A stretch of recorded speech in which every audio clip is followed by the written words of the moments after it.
Thanks for joining me today at Mercedes-Benz of Oxnard. I'm Barry Rudin, and we have a very special guest. And there she is, the 2013 Mercedes-Benz GL450. This is the bold new look of the 2013 GL450. Now under that bold new look is a twin turbocharged V8 standard equipment. Yeah, that's right, twin turbo in the GL450. Little better fuel economy, little lower exhaust emissions, and a lot more power and torque. We're talking 362 horsepower, 406 foot-pounds of torque. And those turbos are small, so we're not going to have to worry about any turbo lag or anything like that. It drives like a really big, brawny V8. That's more torque than last year's GL550, so definitely a huge improvement. In terms of styling, very, very conservative, very subtle, but handsome all at the same time. Lots of greenhouse area. As you can see, lots of glass for excellent visibility.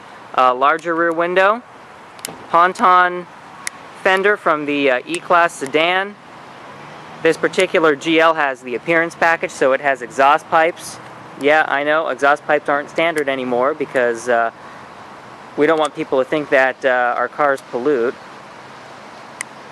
Nice, handsome 20-inch wheels. Interesting thing, the brakes. Brakes are cross-drilled front and rear, and they're pretty big. I mean, these are 20s, and not a whole lot of caliper clearance there, so these brakes will definitely get the job done. And interestingly enough, there are some people that can't tell the difference between this all-new GL450 and last year's. I don't know how that's possible, but just some of the customer feedback. So let's take a look inside this handsome vehicle. The interior is a much more luxurious place to be. It feels more S-Class-like and less E-Class-like. The previous generation GL, the plastics were a little embarrassing for Mercedes, and they were on the cheap side, but it was definitely rugged. The seat switches are now in the proper Mercedes-Benz location. The instrumentation is much higher quality with a full-color LCD screen in the center, as well as anti-reflective coating on the crystals. Lots of metal, beautiful black ash wood, and the seats are fantastic. The seats, both front and rear, are large, and they're really comfy. And dimensionally, it is slightly larger than the outgoing GL, of course, but just a little bit more efficient use of space. Second row seating is more easily accessible. You can now access it from the passenger side, whereas with the previous generation you could only access it from the driver's side. And the cargo area in the rear is a little bit more accommodating behind the third row, which is still power operated. And the third row is a little bit more comfortable. But the biggest difference between this GL and then the previous GL is it's going to be, I mean, forget about the styling and this is new and everything else, it's got more toys in it. It's really the interior. It's moved up a class, and then also the drive. This GL, the last GL really was fantastic. That's really where the previous GL shined, is the drive, because it wasn't particularly luxurious inside as far as past Mercedes-Benzes go. It had a lot of gadgets in it, but the materials quality wasn't really that impressive.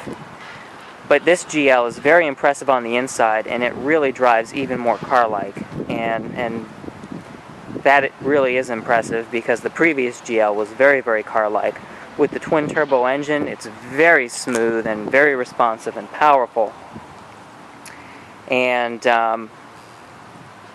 well, why don't we just take it for a drive? Okay, 2013 GL450. Let's see how she goes. My first impression when I drove it earlier, just to see if it was any good or not, is that it's really, really fantastic. The steering is electric, and a lot of things you read about electric steering is that there's no feel and that it's artificial. That's not the case with the GL. The electric steering is great. It's a little hard to get, you know, at low speed. When you're used to driving a Mercedes, you're used to a really heavy steering at low speeds, and the steering is light. But it is very precise, and it weights up nicely at speed.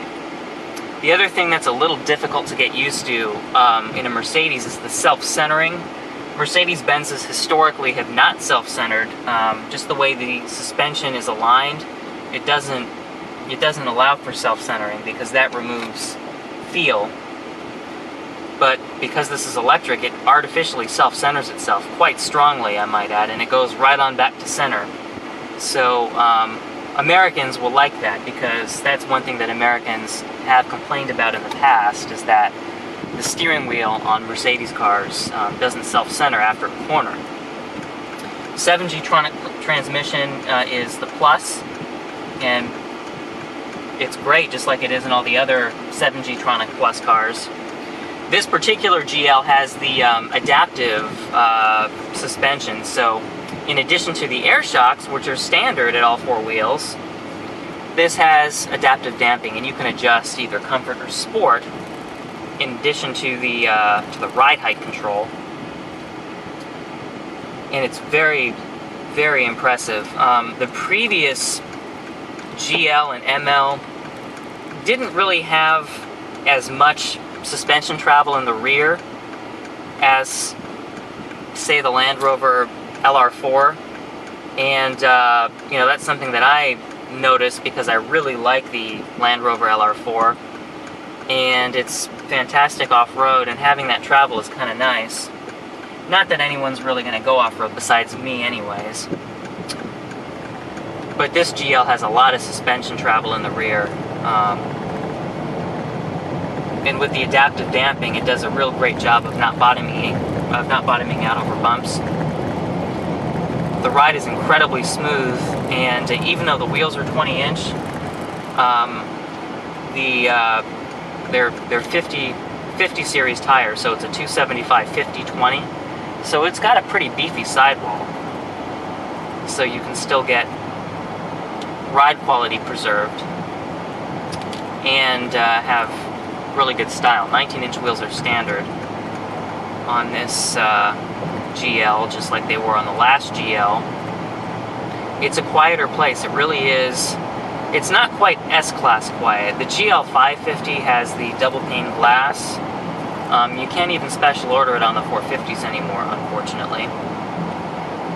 But it's a little bit quieter than the 450, although the 450 is very quiet. And it's really nearly S-Class quiet. Not quite, but almost there, and that's pretty good, because we're talking, you know, these new GLs, they're almost S-Class money.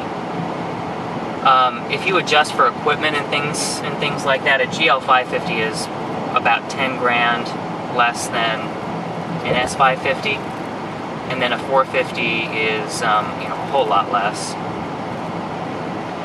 So it's really a good value because it rides great. It's a little firmer than the S, but that's to be expected because it's a taller, you know, vehicle, and the roll stability needs to be controlled more tightly than it does in the S. An option for the GL is the active curve system, which basically uses hydraulic sway bars, which will limit body roll in corners and also improve ride quality further on all types of road surfaces, because it doesn't cross-link the two sides when it's not necessary. Okay, so I guess we should accelerate. And there we go. Really, really strong. And the gear spacing is very good as well.